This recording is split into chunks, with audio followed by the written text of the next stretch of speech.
Здравейте! Рубриката е всяка неделя на Побира. То днес първи, естествено, е Big Boss. И с него си казваме на здраве и започваме с малко от историята на кучето. На здраве, аз съм Охара. Ти какво пиеш днес? Аз пия бира от една от любимите ми български пивоварни.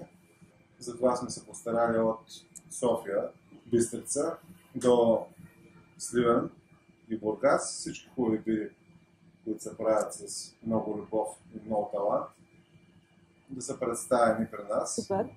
Страшно много хора се чудят защо ключето и откъде въобще се е появила идеята за ключето. Първия път, когато ти хрумна за този бар и за това прекрасно нещо, което вече повече от 5 години хората обичат. Радвам се, че е така. Оценявам го непрекъснато. Защото аз съм човек, който търси обратната връзка с всички, които са ни клиенти. Много голяма част от тях са ни станали приятели. Значи, ключът винаги е бил символ на отключване, символ на минаване на следващото ниво, символ на новото. А понеже и заведението ми е такова, че се влиза от един тесен вход и се открива едно голямо пространство. Разбира се, имаше и едно хубаво стихотворение, което се казваше Златното ключе. Моето хоби събиране на стари ключове, което смея да кажа, че доста дълго време бях така най-големия колекционер в България на стари ключове. Хубавите неща първо са комплексни, второ са в баланс. Смятам, че точно това и се случи при нас. Кажи ми за някоя случка, която е останала запомняща се за тебе тук във бар. Това въпрос трябва да го получа предварително. Всички случки, когато хората идват и питат това е бара точно както си го представям и как ви хрумна, и аз мога да представя, защото нашия творчески колектив, смея да кажа, до голяма степен все още работи в това заведение.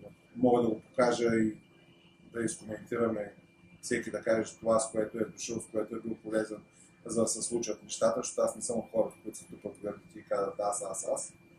И всеки път, когато някой каже, искам да се запозная с хората, които са правили този проект и се окаже, че те все още участват в този проект, това е нещо, което макар наистина се чувствам доволен и успял в това, с което съм се заел.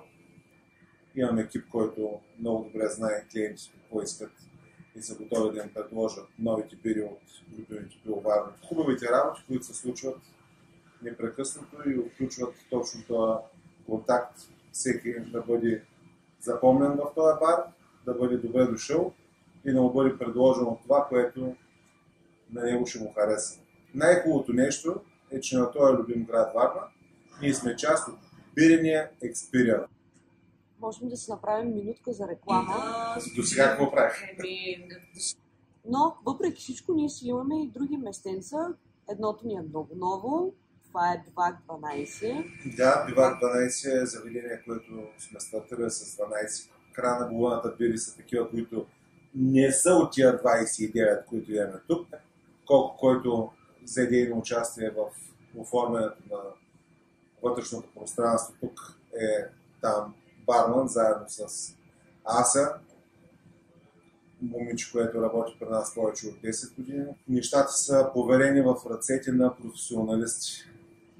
Съгласна съм. Истината е, че на ключето до морето ни се получиха хубави лета. Едно от интересните събития миналото лято беше поканата от твоя страна към Камелия Тодорова. Мисля и сега да се те питам, понеже няма да го очакваш. Ама трябва да стартираме с нещо силно тази година там. Е нужно. Камелия Тодорова поканих след разговор с нейната импресарио, която ми каза, че Камелия не е идвала повече от 15 години във Варна. Знаете слабостта ми към това да правя нещата различни, редки, забравените неща, събуждаме. Да, много харесвам Нина Николина и Орлин Горанов. Така че, нека да си поставим двойна цел. Орлин Горанов и Нина Николина за следващата година. Значи с удоволствие си ги карим още сега. А пък вие може през това време, докато гледате и да коментирате с какво бихте желали също да включим в нашата програма. Идеално е, защо трябва да чакаме до лятото. Март и април са времето, когато във Варна гоним зимата много успешно и можем да направим една генерална репетиция с изпълнители по ваш избор и към изпълнители по ваш избор мога да добавя и бири по ваш избор, защото все пак ние сме бира бар и винаги ми е било интересно коя бира трайно бихте искали да видите в нашето заведение, защото наливната бира и бутилираната разликата е като между истинските и изкуствените цветя. Супер, значи това е още една отворена тема. Коментирайте в нашето видео и вашите любими бири. Ние ще се постараем да се погрижим да ги има тук на кран. Ако не тук, имаме си място и на Бивак 12. Мен е редно за следващата седмица да си призовем някой, който да бъде на твоето място, защото ние имаме страшно много приятели, страшно много хора, които са били тук от самото начало. Кой ще си поканим? Аз отправям предизвикателството към Иван Йоргакиев, защото той е наистина още от времето, когато нещата бяха на лист и молив. Затова благодаря ти, Иван, и отправям предизвикателството към тебе, приятели. На здраве!